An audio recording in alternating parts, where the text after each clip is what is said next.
to clean a laptop screen. Dust, fingerprints, and smudges are all attracted to a laptop screen, so get a better view with a cleaner screen. You will need your computer's user manual, cotton balls or cotton cloth, distilled water, isopropyl alcohol, and a spray bottle. Optional, white vinegar. Step 1. Read your computer's manual for cleaning product restrictions before you clean your screen.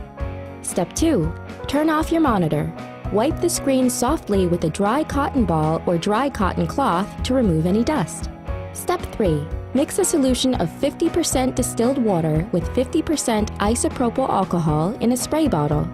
You can also use 50% vinegar and a 50% distilled water solution. Step 4. Spray the cotton ball or cotton cloth with the solution. Do not spray the solution directly onto the computer screen. Step 5. Wipe the screen gently in a circular motion. Step 6. Enjoy your clean screen. Did you know 50 to 90% of people working with computers have symptoms of computer eye strain?